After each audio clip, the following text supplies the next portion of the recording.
నమస్తే, welcome to our channel. నేను మీ సిరి.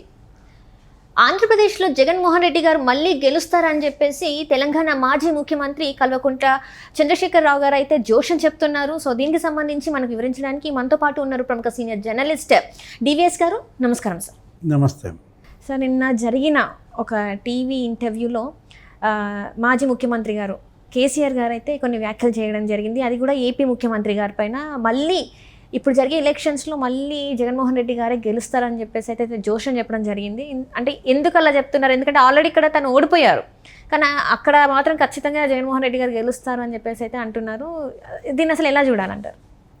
నిన్న కేసీఆర్ గారు ఒక ఛానల్ ఇంటర్వ్యూకి ఇచ్చినటువంటి దాంట్లో మాట్లాడుతూ ఆయన వ్యాఖ్యలు జగన్మోహన్ రెడ్డి పైన ప్రేమని, ఆంధ్రప్రదేశ్ పైన పగని తెలియజేస్తున్నాయి. అంటే జగన్మోహన్ రెడ్డి మళ్ళా గెలవాలి అనే కోరిక, ఆంధ్రప్రదేశ్ ఇంకా నాశనం కావాలి అన్న ఆకాంక్ష. ఇప్పుడు జగన్మోహన్ రెడ్డి 5 ఏళ్ల పరిపాలనలో ఆంధ్రప్రదేశ్ ఎంత నష్టపోయిందో అక్కడ ప్రజలకు తెలుసు. ఇదే చంద్రశేఖరరావు గతంలో కూడా ఎగతాళి చేశాడు. ఏమని? ఒకప్పుడు ఏపీలో 1 ఎకరం అమ్మితే తెలంగాణలో 5 ఎకరాలు వచ్చేది, ఇప్పుడు తెలంగాణలో 1 ఎకరం అమ్మితే ఏపీలో 10 ఎకరాలు కొనవచ్చు. అట్లా భూముల విలువలు తన హయాంలో తెలంగాణలో బాగా పెరిగాయని, జగన్ పాలనలో అక్కడ భూముల విలువలు అధోగతి పాలయ్యాయని అతను కంపేర్ చేస్తూ ప్రజల్లోకి అప్పుడు మనం చూసాం. అంటే భూముల విలువలు ఆంధ్రప్రదేశ్లో దారుణంగా పతనం చేసినందుకు జగన్ మళ్ళా గెలవాలా? అంతే కదా. మరి కేసీఆర్ ఆకాంక్ష అలా కోరుకుంటున్నాడంటే, ఇప్పుడు హరీష్ రావు కూడా అన్నాడు, నేను తిరుపతి వెళ్ళాను, అక్కడ అనంతపురం రైతులు వచ్చారు, వాళ్ళతో మాట్లాడుతూ కరెంట్ ఎలా ఉంది మీకు అని అడిగితే మాకు 2-3 గంటలు కూడా రావట్లేదు అని వాపోయారు. ఇక్కడ తెలంగాణలో మనం 24 గంటలు కరెంట్ ఇస్తున్నామని పోలుస్తూ ఎగతాళి చేశారు. ఆంధ్రప్రదేశ్లో కరెంటు 2-3 గంటలే వస్తోంది, రైతులు అక్కడ ఇబ్బందులు పడుతున్నారు, ఆత్మహత్యలు చేసుకుంటున్నారు. అందుకోసం జగన్మోహన్ రెడ్డి మళ్ళా గెలవాలనా? జగన్ గెలుస్తాడన్న సమాచారం నా దగ్గర ఉందని కేసీఆర్ దేన్ని బట్టి అన్నారు? హరీష్ రావు ఇంకో మాట కూడా అన్నాడు, మనం గత అసెంబ్లీ ఎన్నికల ముందు అక్కడ టీచర్లను లోపలేస్తున్నారు, మేము ఇక్కడ టీచర్లకి 70% 80% ఫిట్మెంట్ ఇచ్చాం, అక్కడ టీచర్లని మందు దుకాణాల ముందు కాపలా పెట్టి తర్వాత వాళ్ళేదో సిపిఎస్ అడిగితే జైళ్ళకు పంపుతున్నారని ఎగతాళి చేసిన దీంట్లో టీచర్లని జైళ్ళకు పంపిన జగన్మోహన్ రెడ్డి మళ్ళా గెలుస్తాడా? ఏ సమాచారం ఉంది కేసీఆర్ దగ్గర? ఇప్పుడు కేటీఆర్ కూడా మనకి తెలుసు ఏమన్నాడు, తెలంగాణ వాళ్ళని ఒకసారి ఏపీ రోడ్ల మీద దిప్పి తీసుకొస్తే ఇక బీఆర్ఎస్కి ఓట్లు అన్నాడు. అంటే అక్కడ రోడ్లు అంత గుంతలమయమయ్యాయి అని. అంటే గుంతలమయమైన రోడ్లు చూసి జగన్కి ఓటేస్తారన్న సమాచారం ఉందా? కేసీఆర్ ఎలా చూడాలా? అంటే దీనిలో జగన్ గెలవాలన్న కోరిక కన్నా ఒక భయం కనపడుతోందా? అంటే ఇక్కడ రేవంత్ రెడ్డి ముఖ్యమంత్రి అయ్యాడు, ఫోన్ ట్యాపింగ్ కేసు కదులుతోంది, ఆయన కూతురు కూడా మద్యం లిక్కర్ స్కామ్లో జైలుకి వెళ్ళింది. ఇక్కడ మళ్ళా కేసీఆర్ ఇంట్లో నెక్స్ట్ జైలుకి వెళ్ళేది ఎవరు అనే చర్చ జరుగుతోంది. రేవంత్ రెడ్డి భయం ఇక్కడ కనపడుతోంది. అక్కడ కూడా కనుక జగన్ ఓడిపోయి చంద్రబాబు వస్తే ఇక్కడ రేవంత్, అక్కడ చంద్రబాబు అడకత్తెరలో పోకచెక్క అవుతానన్న భయమా? జగన్ గెలవాలన్న కేసీఆర్ కోరిక జగన్కి మేలు చేయకపోగా ఇంకా జగన్కి కీడు చేసే అవకాశం ఉంది. జగన్ నెత్తి మీద పాలు పోయటం కాదు, ఇతను జగన్మోహన్ రెడ్డికి ఒక గుంత తవ్వుతున్నాడు. ఇప్పుడు ఈ మాటల వల్ల జగన్మోహన్ రెడ్డికి పడే 4 ఓట్లు కూడా చెడగొట్టినట్టు అవుతుంది అనమాట. కేసీఆర్ మరి జగన్ గెలుపు కోరుకుంటున్నాడు అంటే జగన్ ఓడిద్దాం అనుకుంటారు అక్కడ వాళ్ళు. అవును సార్. అంటే గతంలో చూసుకున్నట్టయితే చెవిరెడ్డి భాస్కర్ రెడ్డి సర్వే ఇక్కడ తెలంగాణలో అంటే చెప్పింది ఏంటంటే ఈసారి కూడా ఖచ్చితంగా కేసీఆర్ వస్తారు అని చెప్పేసి, ఇప్పుడు కూడా ఆ సర్వేని లాగానే తను చూసుకొని అక్కడ జగన్మోహన్ రెడ్డి వస్తున్నారని అనుకుంటే మరి అది భూమరంగా అయ్యే అవకాశం ఉంది కదా సార్? మరి ఇక్కడ కూడా పార్లమెంట్ ఎన్నికల్లో మేము 8-9 సీట్లు గెలుస్తామని నిన్న ఇంటర్వ్యూలో అన్నారు. అసలు 1 సీటు వస్తుందా డౌటు ఏది వాళ్ళు అసలు ఇక్కడ బీఆర్ఎస్ని బతకనిస్తారా? రెండు జాతీయ పార్టీలు ఇవాళ బీఆర్ఎస్ని నీకు ఒక కేక్ ముక్కలాగా పంచుకుంటున్నాయి. అటు బీజేపీ సగం తినేస్తోంది, కాంగ్రెస్ సగం తినేస్తున్న దీంట్లో బీఆర్ఎస్ ఇవాళ ఉనికి కోసం పోరాడుతోంది. ఇలాంటి పరిస్థితుల్లో కేసీఆర్ 8 సీట్లు 9 సీట్లలో ఎలా గెలవగలడు తెలంగాణలో?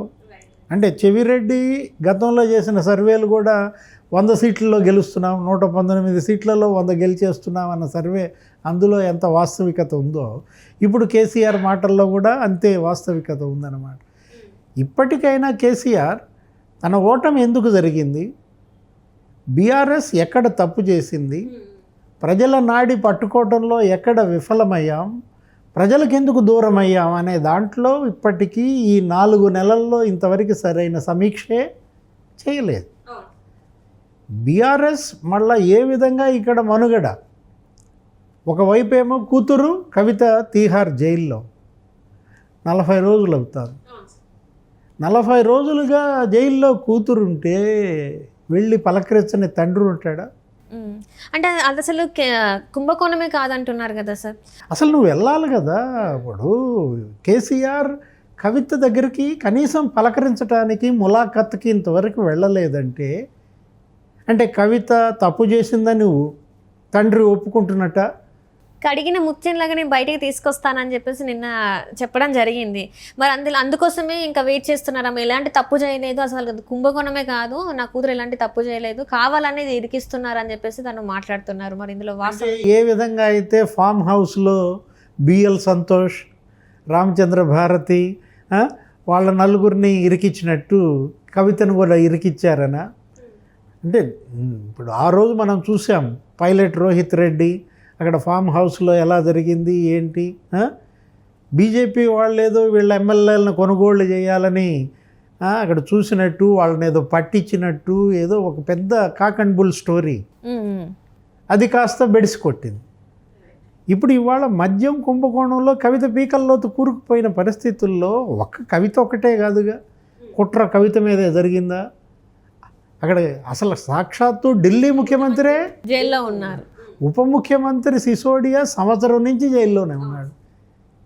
మరో సంవత్సరం కన్నా కవిత బయటకు వస్తుందా అనే సందేహాలు ఉన్న పరిస్థితుల్లో కవితను ఎలా బయటకు తీసుకురావాలో దాని గురించి ఆలోచించకుండా జగన్మోహన్ రెడ్డి గెలుస్తాడు, నా దగ్గర సమాచారం ఉంది అంటే ప్రజలు బిత్తరపోతున్నారు. కేసీఆర్ అంత గొప్ప రాజకీయ నాయకుడు, అంత పోరాట యోధుడు, ఆయన నోటి వెంట ఈ బేల మాటలేంటి? కేడర్కి ఆయన చేసే దిశానిర్దేశం ఇదేనా? కార్యకర్తలు మనోనిబ్బరాన్ని కోల్పోవద్దు, నేను మళ్ళీ వస్తాను, నేనే కాబోయే ముఖ్యమంత్రిని, ఓ 25 మంది ఎమ్మెల్యేలు నాతో టచ్లో ఉన్నారు అంటే అది కాస్త సోషల్ మీడియాలో బూమ్రాంగ్ అయింది. ఏంటి అసలు మీ ఎమ్మెల్యేలే మీతో టచ్లో లేరు, పక్క పార్టీ వాళ్ళతో టచ్లో ఉన్నారని చెప్పేసి వాళ్ళు కూడా చెప్తున్నారు. హ్యూమన్ టచ్ కోల్పోయిన కేసీఆర్ మళ్ళా హ్యూమన్ టచ్ పెంచుకునే ప్రయత్నం చేయాలి. రైతుల్లో, మహిళల్లో, యువతో ఎవరైతే తిరగబడ్డారో కేసీఆర్ పరిపాలన పైన వాటిని పెంచుకునే ప్రయత్నం చేయకుండా ఇప్పుడు ఈ జగన్మోహన్ రెడ్డి ఎపిసోడ్ ఎత్తుకోవటం ఎందుకు? అసలు నేలకు పోయేది నెత్తిని రాసుకోవటం, లేపి దండించుకోవటం తప్ప. గతంలో కేటీఆర్ చేసిన విమర్శలు మీకు తెలుసు. చంద్రబాబును అరెస్ట్ చేసినప్పుడు చాలా పిచ్చి మాటలు మాట్లాడితే ఇక్కడ ఎందుకు ధర్నాలు చేస్తారు, చేసుకుంటే ఆంధ్రాలో చేసుకోండి, రాజమండ్రి పోయి చేసుకోండి అన్నందుకే కదా.